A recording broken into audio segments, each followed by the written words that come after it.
Hey guys, hope everyone is doing well. Today we are going to talk about imaginary numbers. Let's find out what they are, to tell you the truth. Just go ahead and copy this down, imaginary numbers, and answer my first question. What is the square root of 25? Okay? All right. See you in a sec. All right, so we know, I'm sure you guys know the square root of 25 is 5, right? Okay. All right, so, but the thing is, I just want to show you this, that we know that 5 times 5, positive 5 times positive 5 equals 25. We also know that negative 5 times negative 5 equals 25, right? Negative times negative equals positive. So if I was to solve an equation where I had to take the square root of 25, I would get plus and minus 5 as my answers, okay? Now if I'm just taking the square root of 25, it's just going to be 5. Okay, you don't have to worry about the plus or minus unless you are solving an equation. So this plus and minus is only if you're solving an equation. Okay. All right. Well, let me ask you this: what is the square root of negative 25? Okay. What's the square root of negative 25? Well, remember, to find the square root, it's got to be the same number. It's got to be the number times itself gives you negative 25, right? So what times what gives you negative 25? Does this work? 5 times negative 5, right? That gives you negative 25, doesn't it? But these aren't the same numbers. Remember, they have to be the same numbers. So this doesn't work. That doesn't work. We can't use it. Okay, so in order to solve an equation like this, we're going to have to say, well, we know it's 5 because the square root of 25 is 5. You know that, okay? But since it's negative, there's no way I can actually get that value, okay? So we're just going to say, okay, so this doesn't work. We're going to say the square root of negative 25 is an imaginary 5, and we write it like that, 5i. 5i, that just means it's an imaginary 5, okay? And if you work backwards, 5i, if I square it, 5i times 5i gives you negative 25. Because 5 times 5 is 25. And then the way I works, if you multiply I times I, you end up getting negative 1. Okay, so that's really important to know that. Okay, all right, so let's just do a couple examples, okay? Let's just do 4 examples. They're really easy. Okay, what's the square root, okay, of negative 81? Okay, well, you know the square root of 81, that's 9, okay? But 9 times 9 equals 81. Okay, we want the square root of negative 81. So again, it's going to be an imaginary 9. Okay, so you put 9i. It's really that simple, okay? Try a couple on your own. Here we go. Square root of negative 36. How about the square root of negative 80? And the square root of negative 45. Give those guys a shot, okay? All right, killer. So the square root of negative 36, you know the square root of 36 is 6, okay? And since it's negative 36, we are going to say it's an imaginary 6, okay? So 6i. Same goes for this guy. Square root of 80, that's not a perfect square. So what we're going to do is go like this, okay? All right. All right, divide by your perfect squares.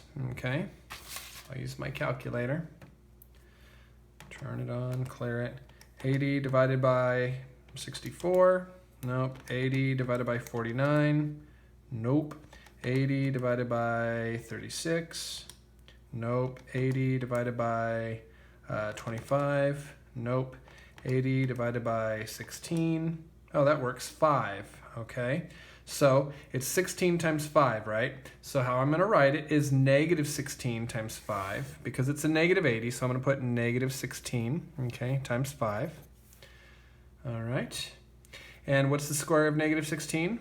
Well, you know the square root of 16 is 4, so it's going to be imaginary 4, so it's 4i, okay? And then it's the square root of 5, just like that, okay? All right, let's try this guy.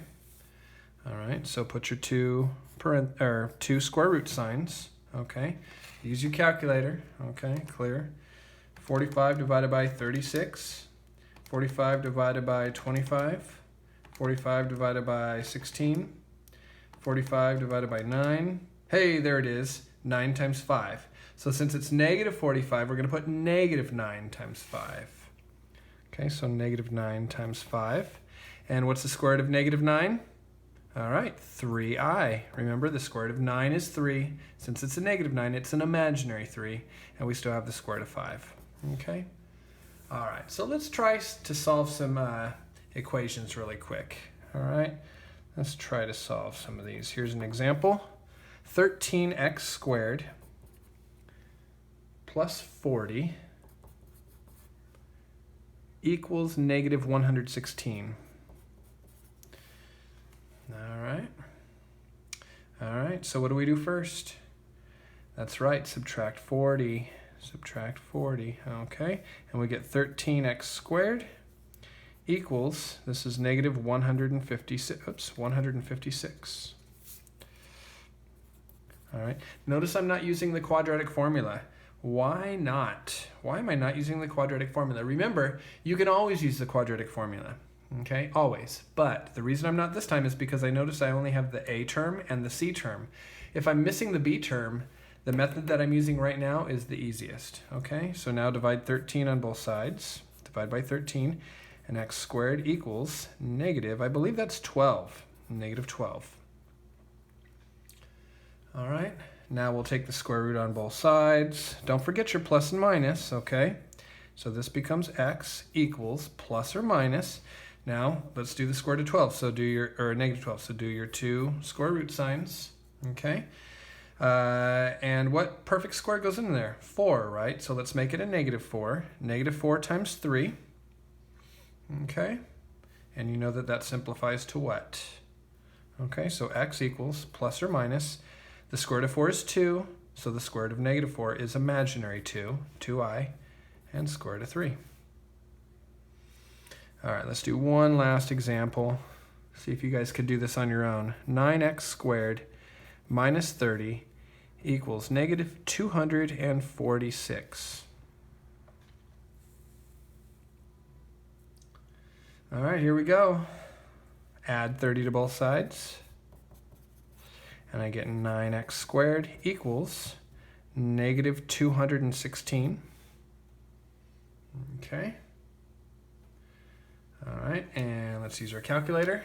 All right, 216 divided by 144. Nope. 216 divided by 121. Nope. 216 divided by 100. Nope. 216 divided by 81. Oops, 81. Nope. 216 divided by 64. Nope. 216 divided by 49. Nope. 216 divided by 36. Hey, there it is. 36 times 6. All right, so here we go. 9x squared equals, oh, shoot. Oh, I'm sorry. I totally blew that, guys. That was my fault. I'm sorry. I wasn't paying attention. All right. Sorry. Let's do that part again. What did I forget to do? I forgot to divide by 9. All right. It would have been fine in this case, actually, because 9 is a perfect square. But don't worry about it. I blew that one right there. Okay, let's divide by 9 on both sides. Sorry about that. Okay, so x squared equals 216 divided by 9 equals 24. Okay, so negative 216 divided by 9 is negative 24. All right, now we'll take the square root on both sides. Don't forget your plus and minus. Okay. And this turns into x equals plus or minus. Now put your two square root signs, okay? And what number do you know for sure goes into 24? I know 4 does. So negative 4 times, what is that? 6, I'm sorry. I'm not concentrating very well. All right, so here we go. X equals plus or minus. Now you know the square root of 4 is 2, so the square root of negative 4 is 2i, the imaginary 2, and we have a square root of 6. All right, hopefully that was helpful, guys, and I will talk to you soon. Peace.